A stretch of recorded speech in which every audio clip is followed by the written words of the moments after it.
कांग्रेस के राष्ट्रीय अध्यक्ष मल्लिकार्जुन खड़गे ने जीएसटी रिफॉर्म को सही बताया, लेकिन कहा कि यह कदम काफी देर से और चुनाव को ध्यान में रखते हुए उठाया गया है।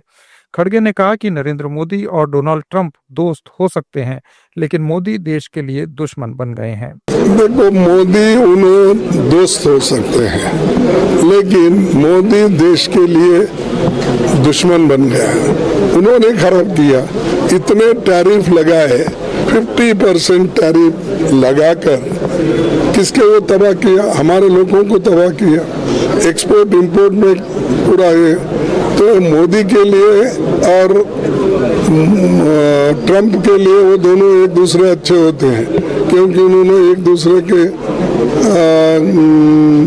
इसमें यानी एक दूसरे के लिए उन्होंने वोट मांगा। और ऐसा कभी नहीं होता दुनिया में, ऐसा कौन सी भी पार्टी ऐसी नहीं होती जो जाकर दूसरे देश के कैंडिडेट को सपोर्ट करता है। ये गलत है। आप देखो, अपने उसूल, अपनी आइडियोलॉजी के ऊपर आप चलो, देश के लोगों को सुरक्षित रखो, तभी, क्योंकि देश पहला है, बाद में तुम्हारी दोस्ती होंगी और कुछ होगा, पार्टी और है।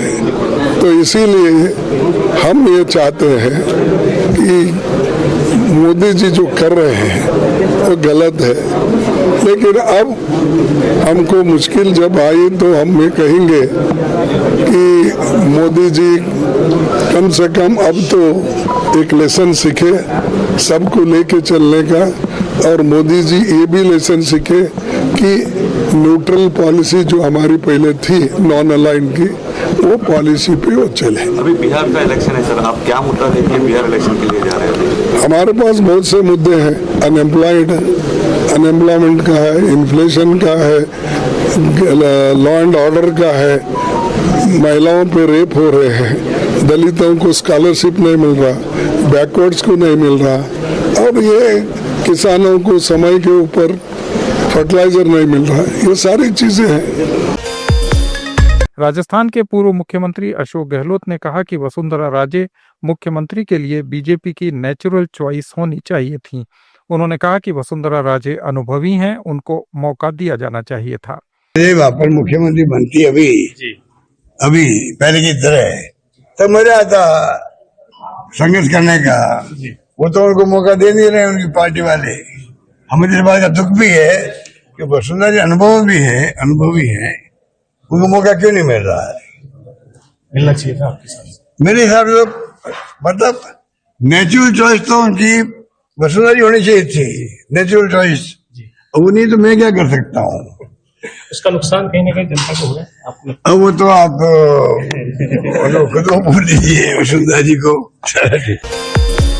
अशोक गहलोत ने मुख्यमंत्री भजनलाल शर्मा की कार्यशैली पर भी तंज कसा और कहा कि उन्हें जमीनी वास्तविकता का पता नहीं है। कौन है इसकी मैं खोज कर रहा हूँ। तो कम से कम वो मुझसे मिले तो मैं उनको क्या सकूँ, आप जाके समझाओ। मुख्यमंत्री हित में बातें कर रहा हूँ, सब बातें पहली बार बने मुख्यमंत्री, पहली बार बनना, देखो अनुभव भी नहीं होता है, तो उनको पूरा लॉन्ग वे देना चाहिए, लॉन्ग रोप देना चाहिए।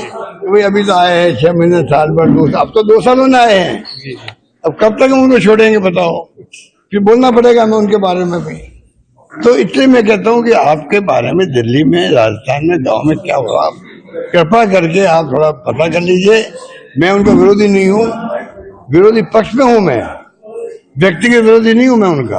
अब उनको समझना चाहिए बात। जापान के प्रधानमंत्री इशिबा ने इस्तीफा दे दिया। इशिबा ने कहा कि लगातार टैरिफ के बाद भी भारत अडिग रहा। भारत का समझदार नेतृत्व अमेरिका जैसे देशों के तूफानों को निपटाने की ताकत रखता है। この度私は自由民主党総裁の職を辞することといたしました。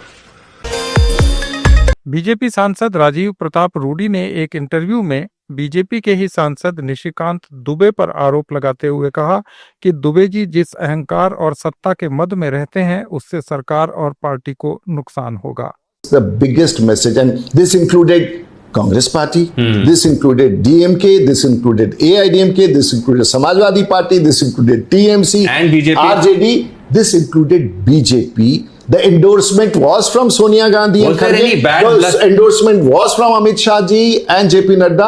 Where in India today an individual misinformation created by an individual Okay. who tends to control parliament as a member of parliament. So he takes a call that this has to be this time. So he runs the show in parliament like this. So there was an individual who dragged the name of the honorable minister without a mandate to do so. There are individuals. This is Nishikant Dubey you're talking about. Dubey? No, which individual do you mean has done this? How do you know whom I'm talking about? You mentioned an individual. I'm just giving a So all speculative of name. us know what you're talking about. No, So which individual then are you referring I think to? you are correct. You're so up to mark on things. So when individuals become arrogant, But he's a fellow MP in your party. so he is the man who runs the show. He claims that he runs the show in parliament. So he said, I don't want him.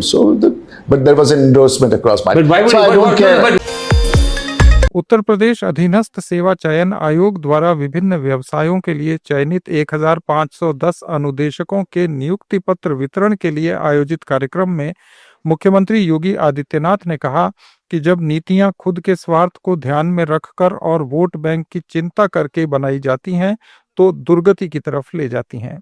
आज से 8 वर्ष पहले उत्तर प्रदेश के अंदर नए उद्योग की बात तो दूर, जो परंपरागत उद्यम भी था उसके जो क्लस्टर थे वे भी बंद के कगार पर थे। उत्तर प्रदेश ऐसा नहीं कि हमेशा ऐसे विपन्न रहा होगा, जो 8 वर्ष पहले करके छोड़ दिया गया था। उत्तर प्रदेश आज से 400 वर्ष पहले की बात अगर करेंगे तो देश का सबसे समृद्ध राज्यों में था। व्यापक लूट खसोट और अराजकता के बावजूद, यानी विदेशी आक्रांताओं के हमले भी हुए, अंग्रेजों ने भी लूटा, उस सब के बावजूद जब ये देश 1947 में स्वतंत्र हुआ था तब भी उत्तर प्रदेश देश के सबसे बड़ी अर्थव्यवस्था उत्तर प्रदेश थी। भारत की सबसे बड़ी अर्थव्यवस्था उत्तर प्रदेश थी। 1960 तक भी उत्तर प्रदेश का जो योगदान था भारत की अर्थव्यवस्था में 14% था और 1947 से 60 तक भी उत्तर प्रदेश देश के नंबर 1 की अर्थव्यवस्था थी। 60 के बाद उसमें गिरावट आनी प्रारंभ हुई और 2016 आते आते उत्तर प्रदेश का जो कंट्रीब्यूशन था वह मात्र 8% के आसपास रह गया था। हम 8वीं अर्थव्यवस्था बनकर के रह गए थे। नंबर 1 से 8 पर पहुंचा दिया था इन लोगों ने। ये कारनामे थे। जब नीतियां स्वयं के स्वार्थ को ध्यान में रख करके, वोट बैंक की चिंता करके और परिवार के हितों के संरक्षण करने के लिए जब बनाई जाती हैं तो वो दुर्गति की तरफ ऐसे लेके जाती हैं जैसे उत्तर प्रदेश को लेके गए थे लोग। राजस्थान के पूर्व मुख्यमंत्री अशोक गहलोत ने आरएसएस प्रमुख मोहन भागवत के लिए कहा कि भागवत अच्छी बातें बोलते बोलते बीच में फॉल्ट कर जाते हैं। उन्होंने भागवत के उस बयान पर टिप्पणी की जिसमें संघ प्रमुख ने कहा था कि काशी और मथुरा में हम नहीं हमारे स्वयंसेवक जा सकते हैं। गहलोत ने कहा कि बिना स्वयंसेवक के आरएसएस क्या है और काशी मथुरा की जो बातें की जा रही हैं वे उचित नहीं हैं। ये बातें उचित नहीं है, ये और आग भड़का देंगे देश के अंदर। जैसे राम जन्मभूमि को लेके हुआ था, कितने दंगे हुए थे, कितने मारे गए थे लोग बाग, तो क्यों नई बातें छेड़ते हो। मोहन भागवत जी कभी तो बहुत अच्छी बात कह देते हैं, हिंदुस्तान में हमारे सब भारतीय हैं और सब लोग कन्वर्टेड है, सब हम एक हैं। अच्छी बातें बोलते बोलते फिर फौल खेल जाते हैं। बताइए आप, क्या काशी मथुरा में हम नहीं हमारे स्वयंसेवक जा सकते हैं, तो बिना स्वयंसेवक के फिर आरएसएस क्या है। मैं मोहन भागवत जी पूर्ण जाता हूं। आपने कह दिया भाई आरएसएस भागने लगी, हमारे स्वयंसेवकों को छूट है, तो भाई स्वयंसेवक की छूट है स्वयं सेवकों से आरएसएस है ना, मतलब तो ये बातें क्यों कर रहे हो? ये एक नया स्वरूप छोड़ दिया है।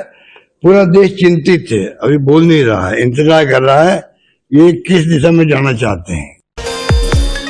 छत्तीसगढ़ के पूर्व मुख्यमंत्री भूपेश बघेल ने पंजाब के बाढ़ग्रस्त क्षेत्रों का दौरा किया। बघेल ने आरोप लगाया कि पंजाब को जितना नुकसान बारिश से हुआ है उससे ज्यादा केंद्र और राज्य सरकार की लापरवाही के कारण हुआ है। ऐसे समय में जब रावी, व्यास और सतलज नदियां पूरे पंजाब में तबाही मचाए हुए हैं, केंद्र और राज्य सरकार दोनों ही बयानबाजी में व्यस्त हैं। नुकसान नहीं हुआ, ज्यादा केंद्र सरकार और राज्य सरकार कारण से पानी गाड़ी कर ले ये इतनी बड़ी बाढ़, इतना बड़ा आपदा इस प्रदेश को झेलना नहीं पड़ता। लेकिन ऐसे समय में जब पूरा रावी, ब्यास, सतलज पूरा यहाँ पंजाब में तबाही मचाई हुई है, ऐसे समय में दोनों सरकारें केवल बयानबाजी तक ही सीमित है। प्रधानमंत्री तभी तक के ट्वीट भी नहीं किए हैं। लेकिन जिस प्रकार से मैं 3 दिन से यहाँ देख रहा हूँ, कल मैं सतलज और ब्यास नदी के किनारे किनारे जितने भी नुकसान हुआ है वो वहाँ के जो सांसद हैं, राजा बड़िंग तो थे ही, हमारे चन्नी साहब भी थे, रंधावा साहब थे, एलओपी बाजवा साहब थे, सारे लोग वहाँ उपस्थित थे और सब लोगों ने देखा किस प्रकार से जो पीड़ित परिवार हैं उसको किस सहयोग लोग, संगत के लोग कर रहे हैं और मिट्टी ला रहे हैं, चारा ला रहे हैं, अनाज बांट रहे हैं, लंगर लगा रहे हैं, दवाइयाँ दे रहे हैं। तो ये सारे काम सब आम जनता की ओर से, संगत की ओर से किया जा रहा है। उसकी जितनी प्रशंसा की जाए वो कम है। और अभी जिस प्रकार से रावी में जो यहाँ संकट आया हुआ है उसमें हमारे साथियों के साथ साथ आदरणीय गुरु के बाद वाले बाबा जी सतनाम सिंह, गुरु के बाद वाले बाबा सतनाम सिंह ने मोर्चा संभाला हुआ, पूरे संगत के लोग यहाँ लगे हुए हैं। और यहाँ देखिए सैकड़ों ट्रैक्टर ट्रालियाँ, किसी में मिट्टी भरा हुआ है, किसी में अनाज भरा हुआ है, सब लाइन लगी हुई है सब सहयोग करने के लिए। ये तो बाबा जी की कृपा है। सरकार फेल हो गई है और जनता इसको अपने हाथों में मोर्चा लिया हुआ है। उपराष्ट्रपति चुनाव में विपक्ष के उम्मीदवार सुदर्शन रेड्डी ने देश के हित में सोच समझकर मतदान करने की अपील की है। एक वीडियो जारी कर रेड्डी ने कहा कि मुझे पूरा विश्वास है कि आप जो निर्णय लेंगे वो मेरे या आपके हित में नहीं बल्कि देश के हित में होगा। माननीय सदस्यगण, आप सब लोगों को मेरा प्रणाम। ये चंद बातें जो मैं आपके सामने रखना चाहूँगा, ये कोई भाषण देने के उद्देश्य से नहीं है। मैं आपके अंतरात्मा को और आपके सोच विचार को मर्यादा रखते हुए कुछ शब्द आपसे कहना चाहूँगा। क्यों मैं आपसे ये बात करना चाह रहा हूँ मुझे बताने की ज़रूरत नहीं है। अभी उपराष्ट्रपति के चुनाव 2-3 दिन में आने वाले हैं और मैं आप सबसे दरख्वास्त करूँगा, अपने पार्टी के हित में नहीं लेकिन देश के हित में सोच समझकर आप मतदान करिए। मुझे पूरा विश्वास है आप जो भी निर्णय लेंगे वो मेरे हित में और आपके हित में नहीं लेकिन देश के हित में आपका निर्णय होगा। जो भी आपका निर्णय होगा मैं स्वीकार करने के लिए तैयार हूँ। ये देश आपकी है, मेरी है और अपने सबकी है।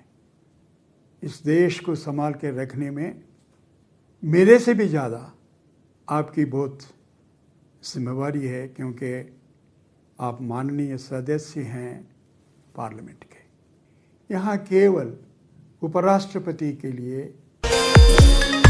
ये थे आज के कुछ अहम बयान। अपडेट्स के लिए जुड़े रहिए लेट्स माइक के साथ।